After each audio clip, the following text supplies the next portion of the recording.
मंडळी नमस्कार, आपण पाहताय महाराष्ट्र अनलिमिटेड। सगळ्यात आधी हेडलाइन्स। प्रायोजक राजयोग पेंट्स, खुशियां आपकी, रंग हमारे। मराठा आरक्षणाचा प्रश्न येत्या महिन्याभरात मार्गी निघेल। उपसमितीचा अध्यक्ष म्हणून सर्वांशी संवाद सुरू, मंत्री चंद्रकांत पाटील यांचा दावा। मनोज जरांगे बुधवारपासून महाराष्ट्र दौऱ्यावर। सोलापुरात होणाऱ्या सभेसाठी जय्यत तयारी। वांगीत उजनी धरणाच्या काठावर होणार सभा।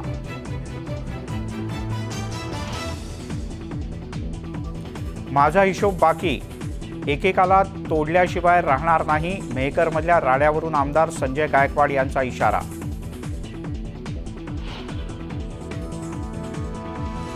आरक्षणाचा प्रश्न केंद्र सरकारच्या अखत्यारीत। मराठा समाजाच्या भावना केंद्रापर्यंत पोहोचवणार, शरद पवार यांचं स्पष्टीकरण। महाराष्ट्र केसरी सिकंदर शेखवर कौतुकाचा वर्षाव। सर्वच स्तरातून अभिनंदन आणि सोहळे। कोल्हापुरात पालकमंत्री हसन मुश्रीफ यांच्याकडून सत्कार। राष्ट्रवादीकडून सिकंदरला 2,51,000चं बक्षीस।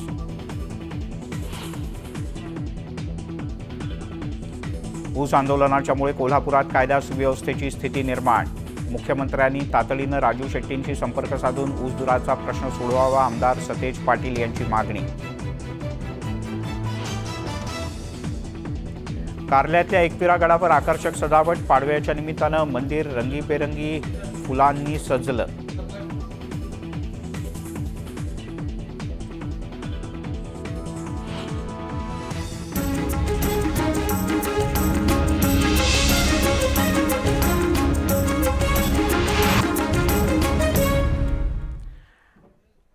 आणि सुरुवातीलाच एक ब्रेकिंग न्यूज। राज्याचे उपमुख्यमंत्री अजित पवार यांचे ज्येष्ठ चिरंजीव पार्थ पवार यांनी शरद पवार यांची भेट घेतली आहे। अजित पवार आज गोविंद बागेत आलेले नाहीत, मात्र पार्थ पवार गोविंद बागेत आले असून त्यांनी शरद पवार यांची भेट घेऊन त्यांचे आशीर्वाद घेतले। या क्षणाची एक मोठी आणि महत्त्वाची बातमी।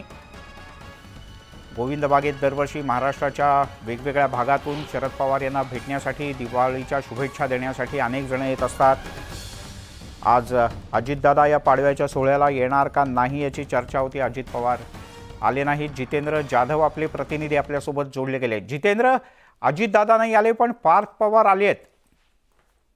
अगदी खरं मिलिंद सर, आपण पाहिलंय की सकाळी 7:30 वाजल्यापासून शरद पवार आणि खासदार सुप्रिया सुळे या गोविंदबागेतील मंचावर दिसून आल्या। त्याच्यानंतर अजित पवार यांच्या घरातील कुठलाही व्यक्ती या मंचावर दिसून आला नाही। राष्ट्रवादीचे अध्यक्ष शरद पवार यांनी 12:30 वाजता प्रेस घेऊन ज्या काय दिवसभरातील गोष्टी असतील त्या किंवा 4 दिवसात काय घडलं त्या संदर्भात प्रसिद्धी माध्यमांना माहिती दिली।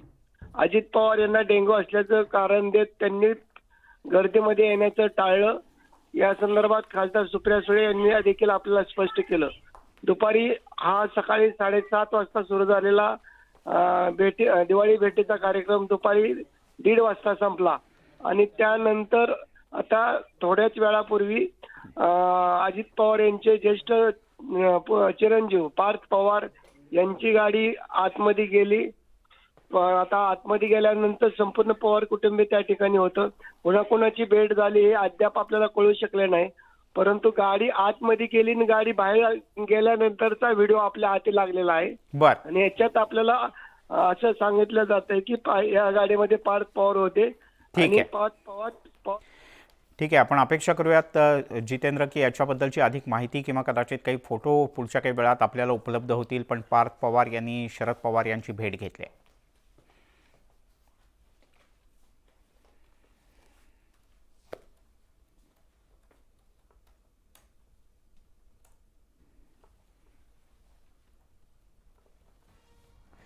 त्यामुळे आता या भेटीत स्वाभाविकपणे त्यांनी शरद पवार यांच्याकडून आशीर्वाद घेतले असतील, यात काहीच शंका नाही।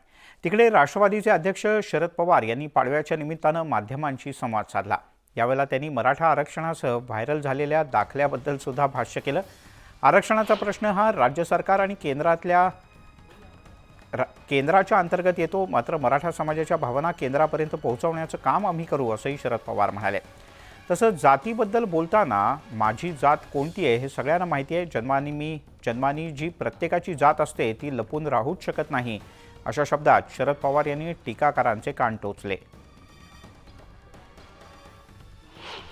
तो दाखला खरा आहे, त्याच्याबद्दल जात धर्म या सगळ्या गोष्टी खऱ्या आहेत. पण काही लोकांनी दुसरा काहीतरी दाखला हा फिरवला. माझ्या पुढं ओबीसी लिहिलं. ओबीसी वर्गाच्याबद्दलचा आदर आस्था मला आहे, पण जन्मानं जी प्रत्येकाची जात असते ती मी लपवू इच्छित नाही. सगळ्या जगाला माहिती आहे माझी जात कोणती. शिक्षण मराठा त्या संबंधीची तरुण पिढीची भावना तीव्र आहे, त्याच्याकडे दुर्लक्ष करून चालणार नाही. पण याच्यामध्ये निर्णय घ्यायचा अधिकार हा राज्य आणि केंद्र सरकारला आहे. लोकांच्या या भावना तिथपर्यंत पोहोचवणं ही कामगिरी आम्हाला लोकांच्याकडून होईल. शरद पवार ओबीसी असल्याचं काही दाखल्यांच्या माध्यमातून समाज माध्यमांवर व्हायरल झालं होतं. पण खुद्द शरद पवार यांनी शाळा सोडल्याच्या दाखल्यावर नेमकी कोणती जात नमूद केले हे आजवर पुढे येऊन कोणीच सांगत नव्हतं. म्हणूनच न्यूज 18 लोकमतनं शरद पवार यांचे कार्यकर्ते विकास पासलकर यांच्याकडे संपर्क साधला असता त्यांनी शरद पवार यांच्या बारामतीतल्या शाळेच्या डुप्लिकेट दाखल्याची प्रतच दाखवली. यात शरद पवार यांची जात ही मराठा असल्याचा स्पष्टपणे उल्लेख करण्यात आला आहे. माझ्यासमोर हे सर्टिफिकेट आहे, ज्यामध्ये लिव्हिंग सर्टिफिकेट आहे शरद पवार साहेबांचं.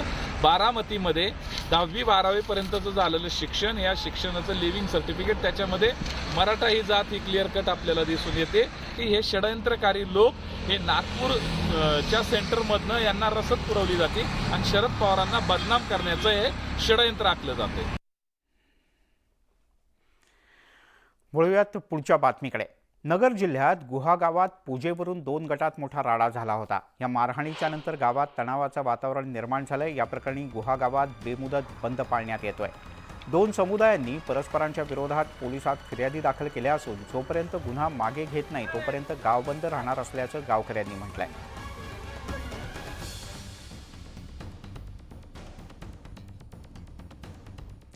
गजानन कीर्तिकर आणि रामदास कदम यांच्या वादात आता स्वतः मुख्यमंत्री एकनाथ शिंदे यांनी उडी घेतली आहे.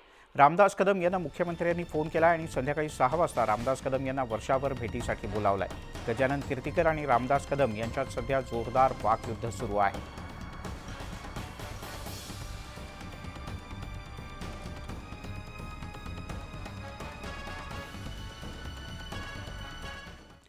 ठाकरे कुटुंबीय सोनिया गांधी यांच्यासमोर झुकले अशा शब्दात भाजपचे आमदार आशिष शेलार यांनी टीका केली होती. या टीकेला संजय राऊत यांनी उत्तर दिलंय. तुमच्याकडे गेलेला कचरा आधी दूर करा आणि मग आमच्यावर बोला, असं प्रत्युत्तर संजय राऊत यांनी दिलंय. आमच्यावर बोलण्याआधी तुमच्याकडे गेलेल्या भ्रष्टाचारी लोकांबद्दल बोला, असंही राऊत यांनी म्हटलं आहे.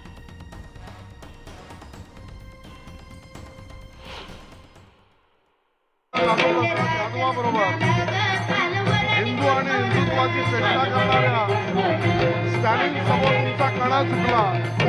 त्यामुळे जे चुकले त्यांनी स्वाभिमान विकला आणि कणा चुकवला.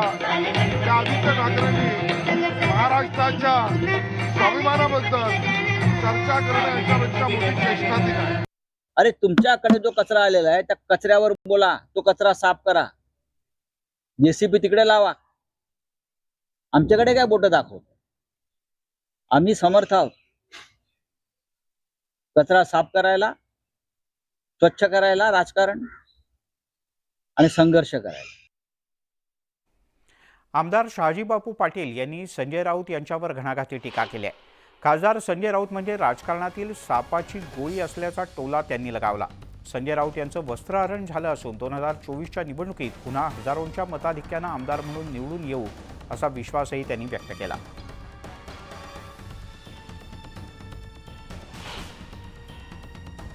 ही साप गोळी आहे, सकाळी साप सोडतो. संजय राऊतात राजकारणाचं वस्त्रान झालं. गुवाहाटीला गेल्यावर त्याचं सगळं वस्त्रान करून टाकलं. आम्ही काय राखलं नाही, ते राखत बी नाही. उपमुख्यमंत्री अजित पवार यांच्यासाठी नागपुरात विजयगड बंगल्याचं रिनोव्हेशन युद्धपातळीवर सुरू आहे. तब्बल 48% बिलो दरानं टेंडर घेतलं गेलंय. अंदाजित खर्चाच्या निम्म्या दरात हे काम केलं जाणार आहे. दादांच्या या बंगल्यात नवीन कॉन्फरन्स हॉल, कार्यालय, लॉन, सुरक्षा भिंत वाढवणं, नवीन एक्झिट गेट यासह विविध गोष्टींचं काम सुरू आहे. 7 डिसेंबरपासून नागपुरात हिवाळी अधिवेशन होतंय आणि यासाठी विजयगड हा बंगला सज्ज केला जातोय.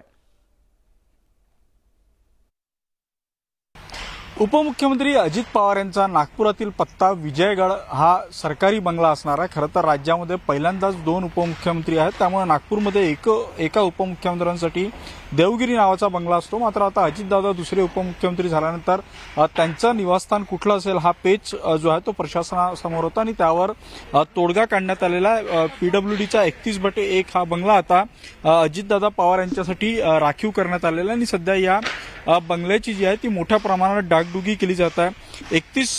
30 नोव्हेंबरपर्यंत ही डागडुगी पूर्ण करण्याचं आव्हान असणार आहे. खरं तर या सगळ्या डागडुगीसाठी बिलोमध्ये टेंडर गेलेलं आहे. 48% बिलोमध्ये हे टेंडर गेलेलं आहे. उपमुख्यमंत्री यांचं निवासस्थान असल्यामुळे इथं येणारी कार्यकर्त्यांची गर्दी, प्रशासकीय अधिकाऱ्यांची गर्दी लक्षात घेता इथं जे आहे ते मोठ्या प्रमाणात वेगवेगळ्या पद्धतीनं नियोजन केलं जात आहे. कॉन्फरन्स हॉल असेल, सुरक्षा व्यवस्था असेल, कारण उपमुख्यमंत्री असल्यानं त्यांना भेटीला येणाऱ्या नागरिकांची मोठी वर्दळ या भागात असेल, त्यामुळे सुरक्षेच्या दृष्टिकोनातून देखील खबरदारी घेतली जाणार आहे. या बंगल्यासमोरील काही भागामध्ये लॉन तयार करून तिथं सामान्य नागरिकांच्या भेटी घेण्यासाठी डोम सुद्धा साकारण्यात येणार आहेत. खरं तर अवघ्या कमी दिवसांमध्ये हे सगळं काम करायचं आहे, कारण 7 डिसेंबरपासून नागपूरमध्ये हिवाळी अधिवेशन सुरू होणार आहे आणि त्याआधी जे आहे ते अजितदादा या नवीन बंगल्यामध्ये येतील. त्यामुळे कमी वेळामध्ये हे सगळं काम पूर्ण करण्याचं आव्हान जे आहे ते प्रशासनासमोर असणार आहे. बिलोमध्ये हे टेंडर गेलं असलं तरी कामाची गुणवत्ता कशा पद्धतीनं राखता येईल याकडे सुद्धा प्रशासन लक्ष देऊन आहेत. व्हिडिओ जर्नलिस्ट प्रशांत मोहितेसह उदय तिमांडे, न्यूज 18 लोकमत, नागपूर.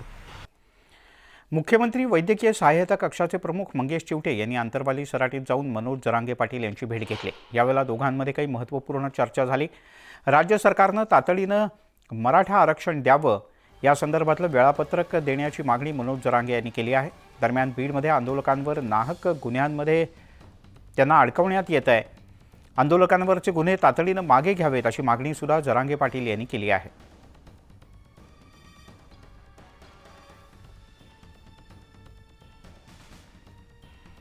दिवाळीच्या सुट्टीमध्ये कोकणात दाखल झालेल्या पर्यटकांनी मासे खरेदीला पसंती दिली.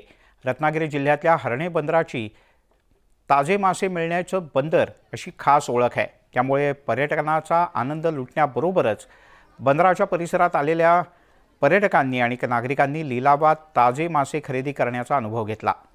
सुरमई, पापलेट यासारखे ताजे मासे खरेदी करण्यासाठी पर्यटकांनी विशेष गर्दी केली होती.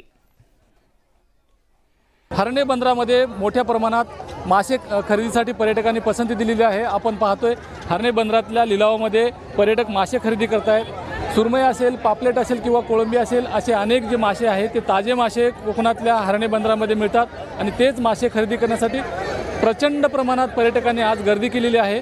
गेले काही दिवस हर्णे बंदरामध्ये मासे मिळत नव्हते, मात्र आता सुट्टीमध्ये मोठ्या प्रमाणामध्ये बोटी आलेल्या आहेत आणि मासेसुद्धा चांगल्या प्रकारे मिळत आहेत. त्यामुळे पर्यटक खुश आहेत. खवय्ये पर्यटकांकडून मासे खरेदीला चांगली पसंती दिली जाते. मासे मोठ्या प्रमाणात खरेदी केली जाते. आज मोठ्या प्रमाणामध्ये उलाढालसुद्धा आपल्याला हर्णे बंदरामध्ये झाल्याचं पाहायला मिळते. याच बंदरामध्ये वारंवार मासे खरेदीसाठी पर्यटक येत असतात, परंतु गेले काही दिवस या बंदरामध्ये मासे मिळत नव्हते, त्यामुळे पर्यटकसुद्धा निराश झाले होते. मात्र नुकत्याच आलेल्या बोटीमध्ये अनेक पर्यटकांना आता मासे खरेदी करायला मिळतात आणि याच ठिकाणचा जो लिलाव आहे, कोट्यावधी रुपयाचा लिलाव दररोज भरत असतो. आजच्या लिलावामध्ये मोठ्या प्रमाणामध्ये मासे आलेले आहेत आणि आजच्या लिलावात तेजी आपल्याला पाहायला मिळते. मच्छीचे दर जरी जास्त असले तरी हर्णे बंदरामध्ये ताजे मासे मिळतात, म्हणून अनेक पर्यटक याच बंदरामध्ये मासे खरेदीला सुद्धा पसंती देतात. शिवाजी गोरे, न्यूज 18 लोकमत, हर्णे बंदर, रत्नागिरी.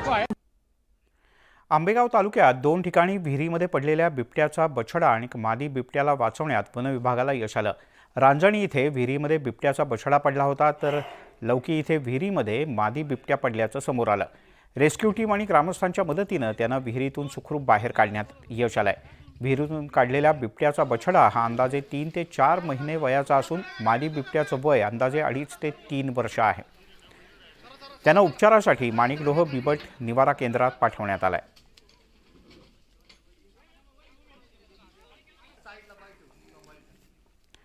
आज दिवाळी पाडवा. या निमित्तानं अमरावतीच्या खासदार नवनीत राणा आणि आमदार रवी राणा यांनी दिवाळी पाडवा कसा साजरा केला आणि यावेळी नवनीत राणा यांनी रवी राणा यांना औक्षण केलं. त्यांनी काही भेटवस्तूसुद्धा आपल्या पत्नीला दिल्या.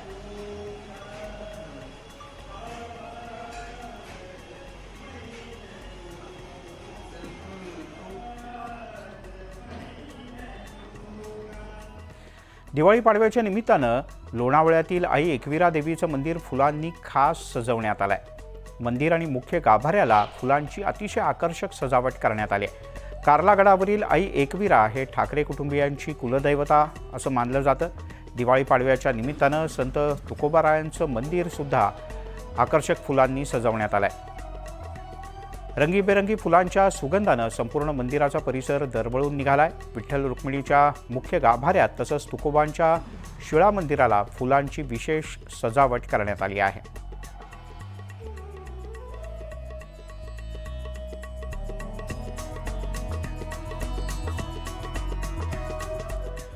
कोल्हापुरातल्या कसबा बावड्यात म्हैस सजावट आणि पळवण्याच्या स्पर्धेचं आयोजन करण्यात येतं. दरवर्षी दिवाळी पाडव्याच्या निमित्तानं ही स्पर्धा आयोजित केली जाते. ही स्पर्धा पाहण्यासाठी नागरिकांनी खूप गर्दी केली.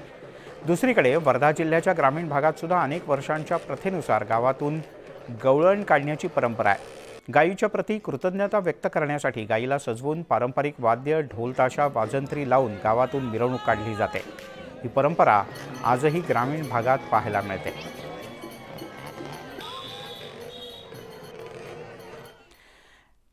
दिवाळी सणातील पाडव्याचा दिवस हा खास असतो. पाडव्याच्या निमित्तानं सुवर्णनगरीत अर्थात जळगावमध्ये ग्राहकांनी प्रचंड गर्दी केल्याचं दिसतंय. गेल्या 3 दिवसात सोन्याच्या एका तोळ्याचा दर हा 400 रुपयांनी कमी झाला असून तो 60,300 रुपयावर स्थिरावला आहे, तर चांदीचा दर 71,000 आहे. दिवाळीच्या पार्श्वभूमीवर सराफा व्यावसायिकांच्याकडून ग्राहकांसाठी वेगवेगळ्या आकर्षक डिझाईन्समध्ये सोन्याचे दागिने उपलब्ध करून देण्यात आले आहेत.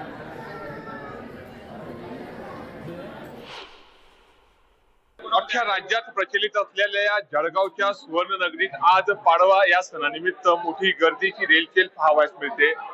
अख्ख्या राज्यभरात प्रचलित असलेली जळगावची सुवर्णनगरी सोने आणि चांदी खरेदी करण्यासाठी मोठी गर्दी या ठिकाणी दरवेळेस ग्राहक करताना दिसून येत आहे. आज पाडवा हा सण आहे. आपण जळगावच्या सराफ बाजारामध्ये आपण बघू शकतोय की सोन्याच्या दुकानात कशा पद्धतीची गर्दी या ठिकाणी दिसून येत आहे. प्रत्येक पती आपल्या पत्नीला काही ना काही वस्तू या ठिकाणी पाडव्यानिमित्त भेट देत असतो.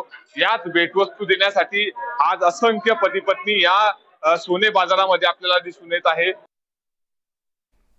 राज्यात सगळीकडे मोठ्या उत्साहात दिवाळी साजरी होत असताना गडचिरोली या माओ प्रभावित अतिसंवेदनशील जिल्ह्यात जवानांनी दिवाळीचा सण साजरा केला.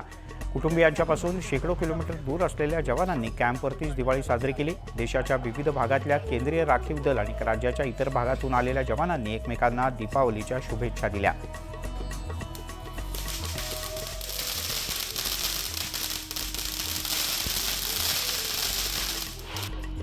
गडचिरोली जिल्ह्यात माओवाद विरोधी अभियानावर मोठ्या प्रमाणात जवान कार्यरत असतात.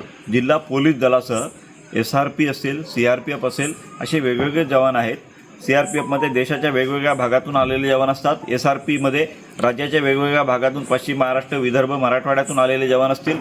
त्यासोबतच जिल्हा पोलीस दलाचे जवान हे 50पेक्षा जास्त ठिकाणी कार्यरत आहेत आणि नेहमी माओवाद विरोधी अभियान राबवत असताना त्यांच्यासमोर सुद्धा दिवाळी सण साजरा करण्यामध्ये उत्साह असतो. हा उत्साह मी तुम्हाला दाखवतोय. हा सिरोंचा पोलीस ठाण्याच्या या ठिकाणी हा जो शेवटचा पोलीस टोक आहे महाराष्ट्राचा, त्या ठिकाणी कशा पद्धतीने दिवाळी साजरी होत आहे.